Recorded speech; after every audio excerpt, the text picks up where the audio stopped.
यंदा भाऊबीजेच्या सणादिवशी लाडक्या बहिणींना शासनाच्या कल्याणकारी योजनेतून मिळणाऱ्या भांड्यांसाठी भर उन्हात ताटकळत उभे राहण्याची वेळ आली आहे। अकोला कुंभारी रोडवरील साईबाबा वेअरहाऊस येथे भांडी वितरणाच्या गोंधळामुळे महिला आणि त्यांच्यासोबत आलेल्या भावांना मनस्ताप सहन करावा लागला। ही शासनाची भाऊबीजेची भेट आहे काय, असा संतप्त प्रश्न यावेळी लाभार्थी बहिणींनी उपस्थित केला। 15 दिवसांपासून दिरंगाई, भाऊबीजेला काम बंद। आमच्या प्रतिनिधीने केलेल्या माहितीनुसार ज्या कामगार महिलांना भांडी मिळण्यासाठी विशिष्ट तारीख देण्यात आली आहे त्यांना मागील 15 दिवसांपासून त्या तारखेवर भांडी मिळत नाहीत। आज भाऊबीजेच्या दिवशी ज्यांना भांडी मिळण्यासाठी तारीख दिली होती ते सकाळपासून गोडाऊनवर आले असता येथे परिस्थिती पूर्णपणे वेगळी होती। गोडाऊनला कुलूप लावलेले होते आणि भांड्यांचा स्टॉक संपलेला आहे म्हणून काम बंद आहे असे स्पष्ट करणारे 2 मोठे बॅनर लावलेले दिसत होते। यामुळे सणाच्या दिवशीच लाडक्या बहिणींना रिकाम्या हाताने परत जावे लागले। व्यवस्थापनाचा भोंगळ कारभार, माहिती देणारा कोणी नाही। एवढ्या मोठ्या संख्येने लोक येत असताना भांडी उपलब्ध आहेत की नाही याची माहिती देण्यासाठी गोडाऊनवर एकही प्रतिनिधी नेमलेला नव्हता। उपस्थिती नोंदवण्याची सोय नाही।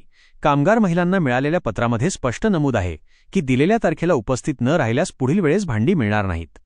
आज अनेक लाभार्थी वेळेवर उपस्थित असूनही त्यांची नोंद घेण्यासाठी कोणी प्रतिनिधी उपस्थित नव्हता। यामुळे त्यांचे भांडी मिळवण्याचे हक्क धोक्यात आले आहेत।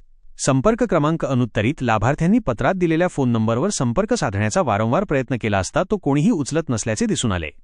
तातडीच्या कार्यवाहीची मागणी, शासनाच्या कल्याणकारी योजनेत आणि वितरणाच्या व्यवस्थापनात असलेल्या या गंभीर त्रुटींमुळे महिलांमध्ये प्रचंड संताप व्यक्त होत आहे।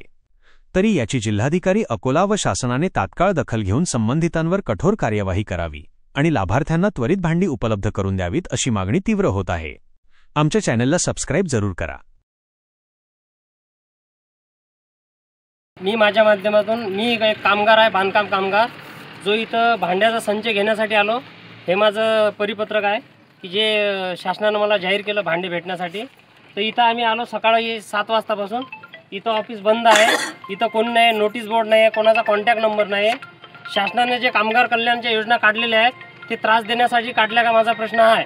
कामगार कल्याणच्या एवढ्या योजना आहेत पण कोणाला लाभ भेटते कोणाला नाही भेटत। इकून तिकून लाभ भेटला गोरगरीबाले, जो कामगार आहे वंचित आहे त्याला लाभ भेटून इथं कोणीच नाही हजर। आम्हाला भांड्यासाठी बोलावलं पण इथं साहेब नाही, काही कॉन्टॅक्ट नंबर नाही, कोणाला बोलायचं काय बोलायचं आणि सकाळपासून बसल्या थांबायचं की नाही थांबायचं हे आम्हाला प्रश्न पडला। या माध्यमातून माझं शासनाला हेच म्हणणं आहे की कामगार कल्याणच्या तुम्ही एवढ्या मोठ्या योजना सादर केलेल्या आहेत पण याचं व्यवस्थित व्यवस्थापन होऊ नाही राहिलं।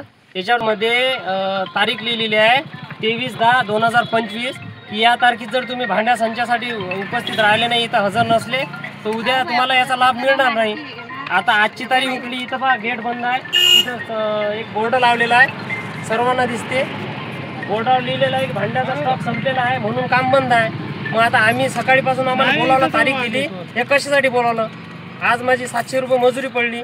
मी बांधकाम कामगार आहे, बांधकाम मजूर सगळे जमलेलं, परंतु इथं या रस्त्यावर कुठलीच व्यवस्था नाही आहे। ना इथं थांबाची सोय आहे, ना इथं कुठलीच महिलांकरिता कुठलीच नाही आहे। आणि सगळ्यात महत्त्वाचं म्हणजे गेट बंद आहे। गेटवर एक बोर्ड लावलेला आहे, त्यावर कोणताही कॉन्टॅक्ट नंबर नाही आहे। त्यावर ऑफिसचा त्यांनी वेळ दिलेली नाही की इतक्या वाजता उघडू इतक्या वाजता बंद करू, अशातला कुठली त्यांनी पूर्वकल्पना कुणाला दिलेली नाही आहे। आणि इथं आल्यानंतर इथं कोणाशी कॉन्टॅक्ट करावं ते समजत नाही आहे।